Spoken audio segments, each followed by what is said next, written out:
Et on oublie qu'en fait, se déplacer, c'est aussi traverser des choses, des moments. Et il faut donner une raison un peu aux étudiants de se déplacer autrement que par la voiture.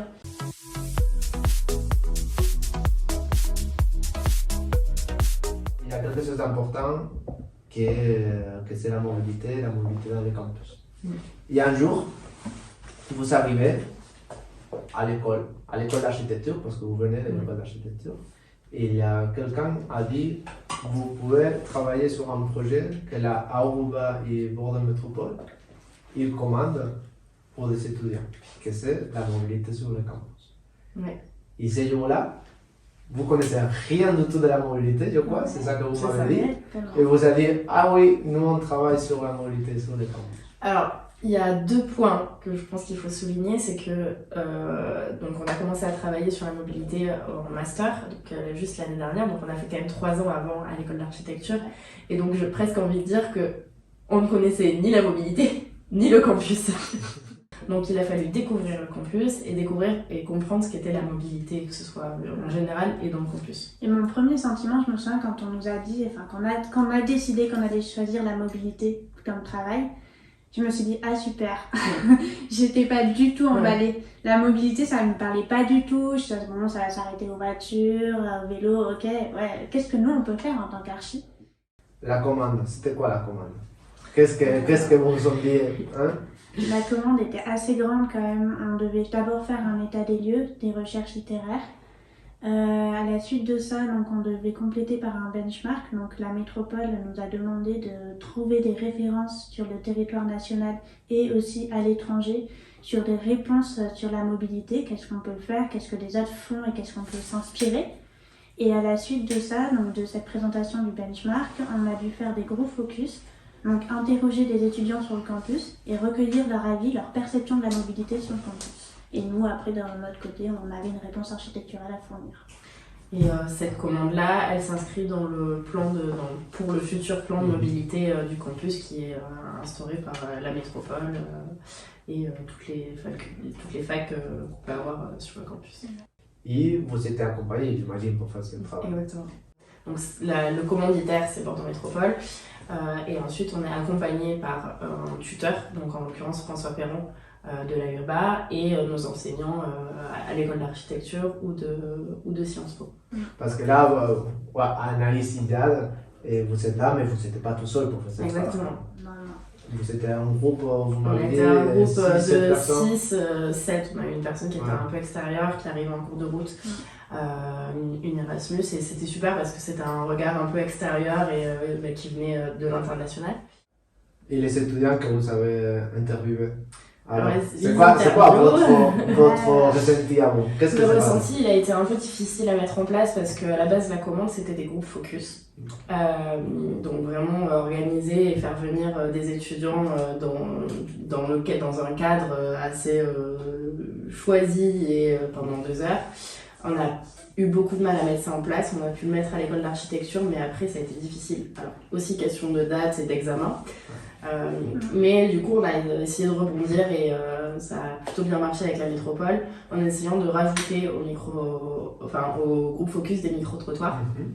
Et donc, on est vraiment allé sur terrain à la rencontre des étudiants, essayer de poser des questions. On a essayé de favoriser des groupes pour pouvoir essayer de garder l'esprit des groupes focus et essayer de faire en sorte qu'il y ait de l'interaction entre les étudiants quand on posait des questions et que ça rebondisse un peu dans C'était quoi la réaction quand vous arrivez, micro-trottoir, et vous parlez mobilité, les gens, est-ce que c'était quelque chose que ça les touchait directement? C'était. Alors, mais pourquoi vous me parlez mobilité? Ouais. C'est quoi Alors déjà, il y a eu plusieurs fois où il a fallu clarifier la mobilité parce que pour un étudiant, souvent la mobilité, c'est l'Erasmus et c'est le fait de bouger ailleurs. C'est la mobilité internationale. C'est la mobilité internationale dans le cadre des études. Donc parfois il fallait un peu... fallait dire voiture, vélo, tram, et là tout de suite on voyait de quoi. C'est ça.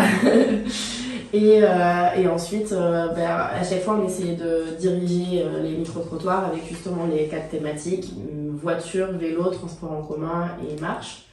Et donc à chaque fois on a eu quand même des retours qui étaient assez différents. Finalement dans les groupes à chaque fois c'était assez partagé et il y avait du débat entre ceux qui sont plus pour la voiture, d'autres moins, ceux qui en ont marre qu'il y ait de la voiture partout sur le campus. et ceux qui vous disent que c'est indispensable. Je pense que chacun donnait son avis en fonction de son confort personnel. Donc c'est dur de dire qu'il y a telle chose qui ressort parce que ça dépend tellement de chaque situation étudiante que dire vraiment une chose, c'est compliqué. Donc par exemple, il y avait un étudiant qui ne voulait pas utiliser la voiture pour des raisons, je sais pas, par exemple écologiques. Il disait, bon, moi j'utilise le vélo.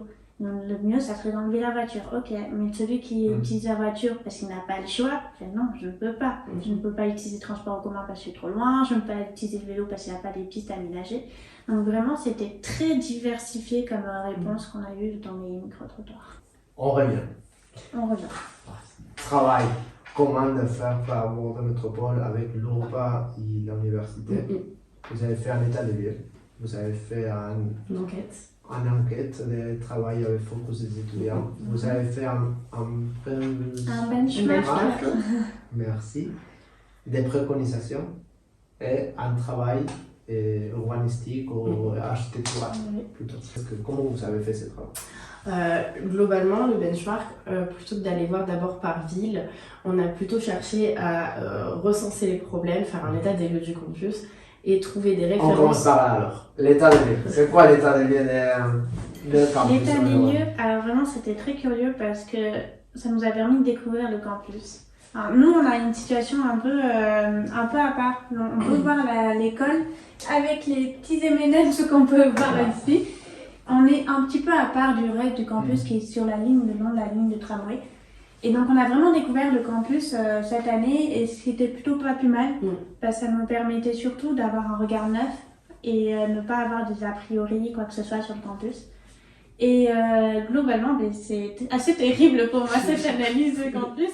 Donc on a fait une carte qui est hyper représentative où on voit toutes les zones, enfin on voit les bâtiments, toutes les zones avec l'emprise de la voiture et en fait on voit qu'il y a plus d'emprise de la voiture et plus de zones grises que de bâtiments. Donc ça c'est assez impressionnant. Surtout quand on voit la carte un peu phare du campus avec des espaces verts partout, ça vend du rêve et tout ça. Et finalement on a des voitures partout. C'est l'espace public qu'utilise la voiture, elle est énorme, on ne se rend pas compte. En réalité, on ne se rend pas compte. Non, la voiture a une emprise énorme sur le campus. Ouais. Et il y avait une étudiante qui disait qu'elle se trouvait ça dommage parce que du coup, en face de son école, au lieu d'avoir un parvis avec des bancs, des tables pour s'asseoir, c'est une rangée de bagnoles. Et puis voilà, on peut rien faire, il faut regarder constamment la route parce qu'on peut se faire écraser. Enfin, ça amène beaucoup de questions de sécurité, d'aménagement aussi, de traitement des sols aussi, d'un point de vue environnemental. Enfin, tout est goudronné, il n'y a rien de perméable, c'est dramatique pour moi. J'étais étudiant au campus il y a des années de ça. Et j'habitais à Villa 5, un village universitaire. Et c'est vrai que la voiture, il y avait beaucoup d'étudiants qui n'habitaient pas, que c'était pas des Bordelais, qui prenaient la voiture pour venir à Bordeaux. La voiture restait arrêtée pendant une semaine jusqu'au week-end que rentraient ses parents, on partait en voyage ou quelque chose. Alors, il y avait beaucoup de voitures qui ne bougeaient pas en fait. Mais c'est la réalité aussi, c'est que ces étudiants, il faut que se déplacent. Il faut imaginer aussi ces déplacements, pas uniquement les déplacements pendulaires quotidiens de tous les jours, sinon aussi les déplacements, on va dire, pendulaires sémanales. Voilà, parce qu'il y a beaucoup d'étudiants, à l'époque j'habitais là-bas, qui faisaient ça en fait. Tu arrivais avec ta voiture dimanche soir ou lundi matin, et ça ne bougeait pas jusqu'au vendredi soir que tu partais. Mais j'aimerais soulever un problème justement, c'est que on a découvert lors de notre état des lieux, un petit peu en discutant avec les étudiants, que pas mal d'étudiants utilisaient la voiture par confort, mais surtout pour se déplacer de leur faculté au restaurant universitaire, juste par confort. C'est-à-dire que le campus, il donne l'illusion d'être connecté, on est quand même sur un campus de 235 hectares, donc c'est énorme. On a l'impression que tout fonctionne entre chaque bâtiment, et en fait, pas du tout. Chaque partie est indépendante et les étudiants, pour se faire 100 mètres, utilisent la voiture. Et que ce soit en termes de mobilité, c'est pas connecté, et en termes d'échanges sociaux. En fait, les étudiants ils restent dans leur école et ils échangent pas entre eux, et donc ça, on y reviendra un peu plus tard, c'est quelque chose qu'on a essayé de prendre en compte dans notre première architecturale. Mais comme dit Anaïs, donc il y a des étudiants qui prennent la voiture pour aller au restaurant universitaire, des étudiants qui, au lieu de prendre le tram pour aller à la bibliothèque aussi, à la BU, vont prendre la voiture. Et donc, ça fait des flux de voitures au sein du campus qui pourraient être complètement réduits. Ça, c'est quelque chose que moi, je n'avais pas en tête, en fait. Ça j'ai de cours. Ça veut dire que l'université, pour moi, c'est un générateur de flux, mais des générateurs de flux, des déplacements extérieurs vers la fac. Mais vous avez remarqué c'est un générateur de flux à l'intérieur de la fac. Ah ouais. Après, il faut être très honnête et très transparent. Moi aussi. Nous, après, c'est que l'école d'architecture est un peu déconnectée et on n'a pas le tram. Mais nous, entre l'école d'architecture et nos cours à Sciences Po, alors c'est quelque chose aussi qu'on a cherché à mettre en place dans les préconisations, mais en termes d'horaire, on n'a pas le choix entre l'école d'architecture et Sciences Po que de prendre la voiture, parce que sinon les horaires ne collent pas entre la fin et le début d'un autre cours. Honnêtement. Et on est un peu déconnecté. Mais pas le choix. On aurait pu prendre des vélos. Je sais pas, on aurait pu prendre le vélo. Il n'y a pas vraiment de piste cyclable. Mais tout le monde sait que moi je suis vélo total, voilà. Non, c'est sûr. Et je vous assure que c'est plus rapide. Mais maintenant, on en est convaincu. On en est convaincu, mais je pense que c'est un mauvais réflexe qu'on a pu avoir au début et que beaucoup ont gardé, c'est tout. Après, c'est ça qu'on disait tout à l'heure. Souvent, la mobilité, un des problèmes, parce qu'il y en a beaucoup, et un des problèmes, c'est qu'on la réfléchit pas. Nous, avant, on travaille sur un concept que c'est la mobilité responsable. Chaque déplacement qu'on a, il a un impact. Il faut être conscient de ce déplacement, de cet impact. La personne, l'usager, mais aussi les personnes qui vont imaginer, les infrastructures, les générateurs de flux, l'université et tous.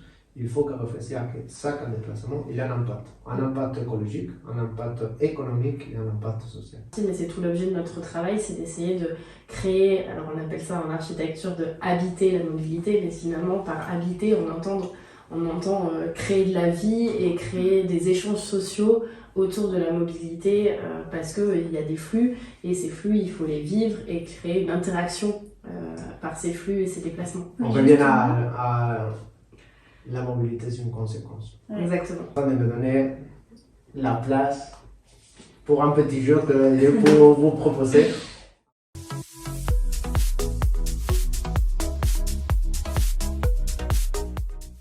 En fait, je m'interroge énormément sur les critères qu'on a chacun d'entre nous, chaque profil, chaque façon, pour choisir un mode de déplacement ou un autre. Les critères sur le confort, la sécurité, le prestige social, les côtés économiques, aujourd'hui on parle que de ça, les prix de l'essence, mais pas que. L'écologie et l'efficacité. Voilà. Après le travail que vous avez fait avec les étudiants, c'est quoi comment je pense que d'après l'analyse qu'on a pu faire, le confort et l'efficacité, c'est les deux points qui sont le plus privilégiés. Je mettrais même le confort avant l'efficacité. Confort et efficacité. Confort et efficacité. Sécurité, c'est un point qui est quand même pas mal ressorti, surtout pour les femmes et sur les questions d'éclairage. Ouais. Prestige social, je pense on l'entend un peu plus du côté des écoles de commerce et gens, mais après, oui, je dirais économique et écologique, je suis mitigée entre les deux. Je pense que la question économique... En tant qu'étudiant, on reviendrait peut-être aussi avant. Parce qu'on n'a pas les moyens, on n'a pas non plus énormément de moyens, donc on ne peut pas se permettre de choisir un transport qui est plus cher, alors qu'un autre transport peut être plus polluant mais moins cher. Donc l'économie passe avant l'écologie. C'est vraiment triste, mais l'écologie n'est pas... Mais c'est très très très curieux la hiérarchie que vous avez fait. Je pense que ça, c'est le constat d'aujourd'hui, c'est presque l'état des lieux finalement, mais que par rapport au projet architectural et aux prescriptions qu'on a essayé de faire, l'ordre pourrait être complètement inversé. Dans un monde idéal et dans le futur campus avec un nouveau plan de mobilité et une autre réflexion, en essayant de prendre en compte aussi les efforts de chacun, je pense qu'on pourrait essayer de privilégier l'écologie et je dirais le confort, parce que ça reste un point important pour les étudiants, peut-être même le confort pourrait descendre. Ouais, l'efficacité, l'économie, le confort, la sécurité et le prestige social. Après, je suis super étonné. Ouais. Je suis super étonné. Là, je suis tout à fait d'accord. Je comprends bien que les choix écologiques, il doit passer à numéro un, parce que c'est les enjeux qu'on a aujourd'hui. C'est côté responsabilité.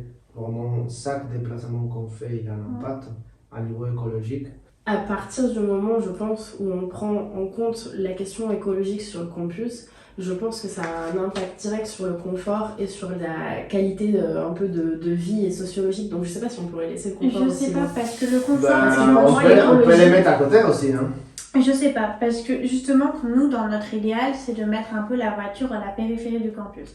Donc ça impliquerait, pour les personnes qui font des longs trajets, par exemple moi, je prends ma voiture et je ne peux pas aller directement à ma faculté. Je suis obligée de déposer ma voiture à un parking relais, prendre le tramway ou prendre un vélo. Donc ça m'implique un effort sur ton confort. Exactement. Mais sur ceux qui pratiquent le campus et du coup on a moins de voitures sur le campus, on se retrouve avec un confort parce qu'on a moins de voitures. Moi je parle de confort de déplacement, pas forcément sur place. C'est pour ça que j'ai pas envie de le mettre à côté, parce que l'écologie pour moi c'est un sacrifice, mais en fait ça dépend dans quel sens c'est. Ça peut être un sacrifice, et donc si c'est un sacrifice, c'est vrai que le confort va passer après, mais ça peut être un gain de confort après sur place. Dans la réflexion de projet et des prescriptions qu'on a pu faire, on a essayé d'échelonner sur le temps, et c'est vrai qu'il y a une question de sacrifice de confort pour certains, mais il faut aussi avoir conscience qu'un étudiant c'est là pour en moyenne on va dire 5 ans, et qu'il y a une question d'habitude. Donc parfois c'est difficile de changer ses habitudes. Ça c'est bien. Mais après, une fois qu'on vit et que ces nouvelles habitudes se mettent en place et qu'un étudiant prend l'habitude de se garer un peu plus loin et faire les derniers kilomètres autrement, mais qui gagne du coup en confort sur place, peut-être qu'une fois que c'est accepté et que c'est mis en place et qu'il n'y a plus le avant on faisait comme ça, échelonné sur le temps, c'est des choses qui pourraient être acceptées par les étudiants. Pour atteindre ce niveau-là, il faut déclencher les actions. Parce qu'actuellement, donc on a du parking, du stationnement à foison. Donc pourquoi utiliser le vélo alors qu'on a tout ce qu'il faut pour prendre la voiture? Donc le but, c'est vraiment de déclencher ces actions pour les étudiants pour arriver à ce niveau-là et ne pas inverser les enjeux. Et par rapport aux préconisations, on a essayé de rêver un peu et aussi on va rêver. Et là, je veux les rêves de chacun d'entre vous.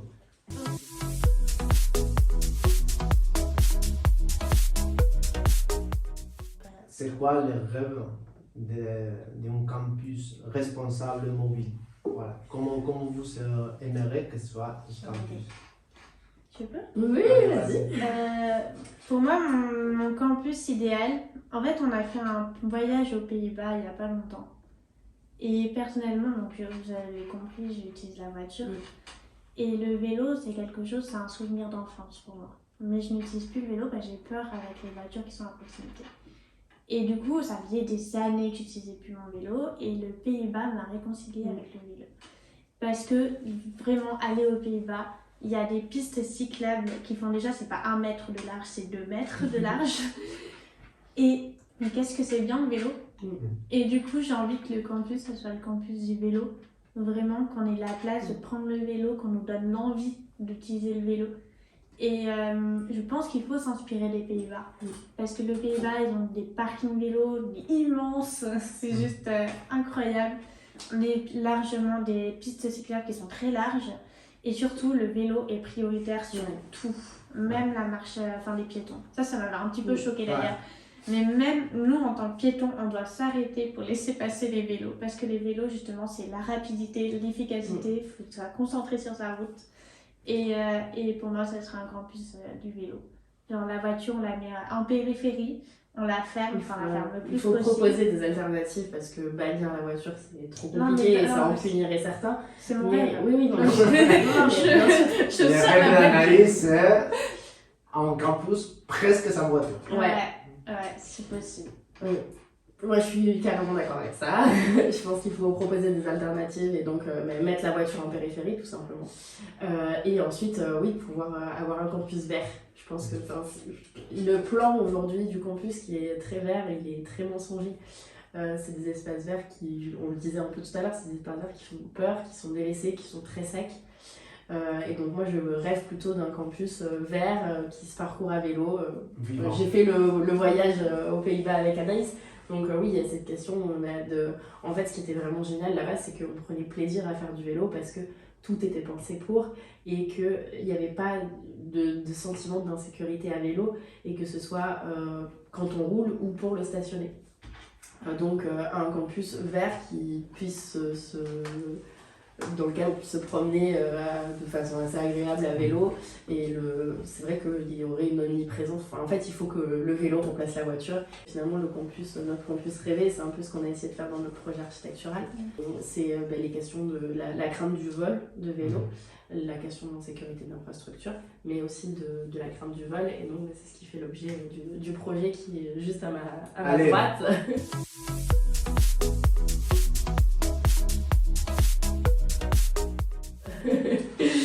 Et donc, ce qui est l'objectif principal, c'était d'essayer L'objectif principal, c'était d'essayer de penser un parking vélo, mais qui puisse être utilisé et être une plus-value même pour ceux qui ne sont pas usagers du vélo. Donc en fait, on a une structure donc de tout le bâtiment ici qui inclut à chaque fois des casiers pour pouvoir ranger son casque ou ses petites affaires ou juste ne serait-ce que se changer. Ensuite là normalement on a une grande toiture et donc on a vraiment sur toute cette zone du stationnement vélo fermé, privé, avec donc, idéalement on pensait un accès sur badge étudiant avec la carte étudiante normale, gratuit. Et en fait, donc ça donc on les a appelés les pavillons de la mobilité. Oui, c'est ça que j'allais te dire, le travail, ça m'a interpellé, les pavillons de la mobilité. Il se décline, le but du pavillon c'est cette question d'échange et qui fait un peu rêver. Et donc en fait, celui-là c'est un des plus grands qu'on est avec 350 places de stationnement vélo. Mais en fait, c'est un modèle qu'on a décliné sous plusieurs formes, beaucoup plus carrées, beaucoup plus rectangulaires.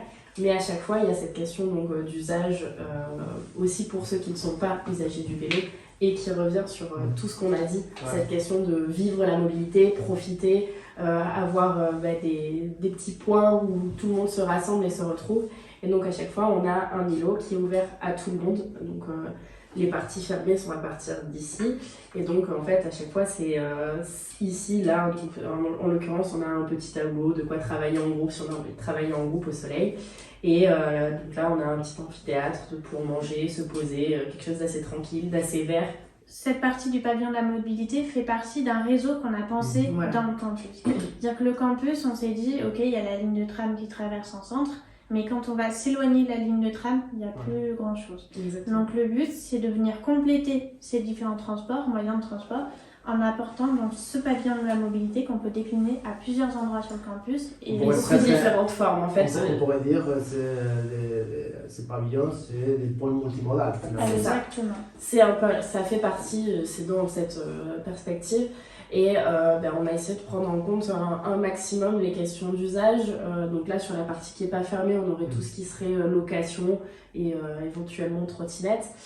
Ici, là, sur ce côté-là, on aurait des petits ateliers de réparation autonome pour pouvoir regonfler de roues, essayer de redresser quelque chose, des petites réparations en partenariat avec la maison du vélo. Et après, à chaque fois, cet espace central, il peut être déclinable. On peut avoir un petit terrain de basket, seulement de l'espace vert, de quoi travailler en groupe. Enfin, voilà, le but, c'est de faire un vrai bâtiment, mais qui puisse être utilisé par tout le monde, pas ne serait-ce que les usagers du vélo. Qui soit plus que campus. Qui rassemble et aussi qui fasse pas peur. Parce que le principe du parking qui est fermé et on ne voit pas à travers. Là, c'est vrai qu'à chaque fois qu'on se pense et qu'on essaie de le voir de tous les côtés, de nuit comme de jour, on le voit d'un côté et de l'autre. J'aime beaucoup de ce projet. C'est justement ces jardins centrales. Quelque part, et c'est un petit peu un résumé de ça qu'on a parlé depuis tout à l'heure, c'est qu'il faut construire la mobilité en pensant que c'est une conséquence de et que c'est mélangé en fait. C'est un endroit, c'est un lieu de vie dans lequel on va utiliser pour le parking vélo, pour des autres activités vélo ou pour les autres activités mobilité, mais c'est déjà un lieu de vie. Et dis-moi. Un point important, je pense qu'il faut rappeler par rapport au voyage qu'on a pu faire sur les mobilités aux Pays-Bas, c'est qu'on a rencontré pas mal d'interlocuteurs et d'intervenants là-bas qui prônaient évidemment le vélo et on a demandé comment ces choses-là s'étaient mises en place parce que comment elles ont été reçues et comment elles ont été mises en place et comment ça se passait par rapport à la question d'offre et de demande. Et c'est une question qu'on a posée à chaque fois. Et à chaque fois, on a eu la même réponse. Ils n'ont jamais attendu la demande, ils ont donné l'offre. Et c'est comme ça que ça s'est mis en place et que ça a fonctionné, c'est qu'ils n'ont pas attendu la demande et qu'aujourd'hui, si on attend la demande, ben oui, il y a des petites demandes d'avoir un parking fermé, de sécuriser son vélo, d'avoir des infrastructures cyclables plus adaptées.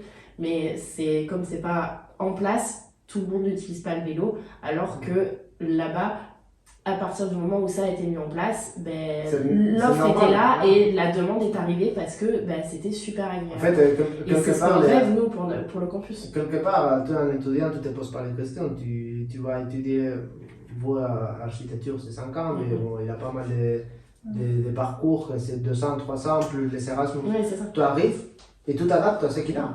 Oui, c'est pas une construction comme on peut faire dans une ville dans laquelle on va vivre pendant 10, 15, 20 ans. Non, vraiment, tu arrives au campus. Si tu arrives au campus et tu vois qu'il a la place pour la voiture, tu te déplaces en voiture. Bien sûr. Si tout est aménagé pour le vélo, tu vas prendre ton vélo.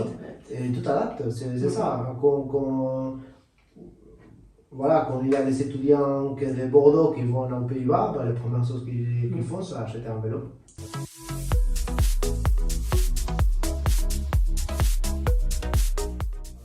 Et ça me fait penser à un point que vous avez mis dans les préconisations, que je vous félicite parce qu'on est liés par rapport à ça. Nous, à BAM, et moi personnellement, on travaille sur des solutions sur la question de la mobilité. Et vous avez fait une préconisation que nous, on défend depuis longtemps, c'est la question des horaires. C'est aussi simple que ça. En fait, finalement, l'université, c'est un générateur de flux.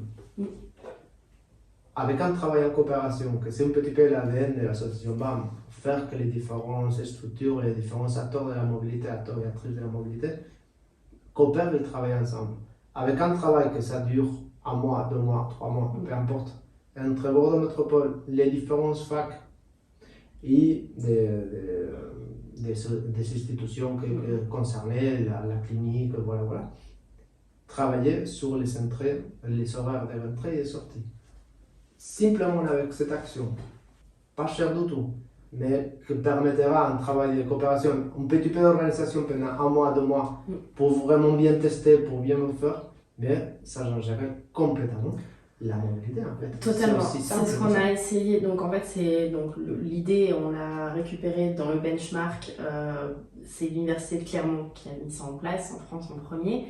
Et ne serait-ce qu'en décalant de 10 minutes les horaires d'entrée et de sortie entre chaque université, ça a un impact énorme sur la mobilité, Aujourd'hui, on a quand même un problème de surcharge du tramway, donc ça décalerait aussi ce problème-là, et ça serait... Enfin, c'est quelque chose qui a été très bien reçu par les étudiants. Au lieu que tout le monde rentre à 8h30, il y a certains qui rentrent à 8h, les autres qui rentrent à 8h15, ça change complètement. Et ça changerait aussi pour le restaurant universitaire du Crous, par exemple. Il y a une queue pas possible là aussi.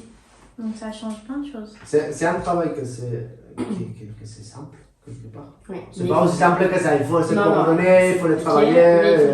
Mais il n'a pas besoin de millions d'euros en infrastructure, comme ça peut être la construction de l'architecture et tout ça. Et vraiment, c'est un travail que moi, j'étais très très content quand je l'ai vu dans votre travail. On arrive à la fin. Oui. Je vous laisse les mots de la fin. Et au début, c'était peut-être pas le sujet qui faisait rêver, mais c'est un sujet finalement qui nous a passionnés et qui va nous passionner longtemps encore. Allez, on va changer la fin.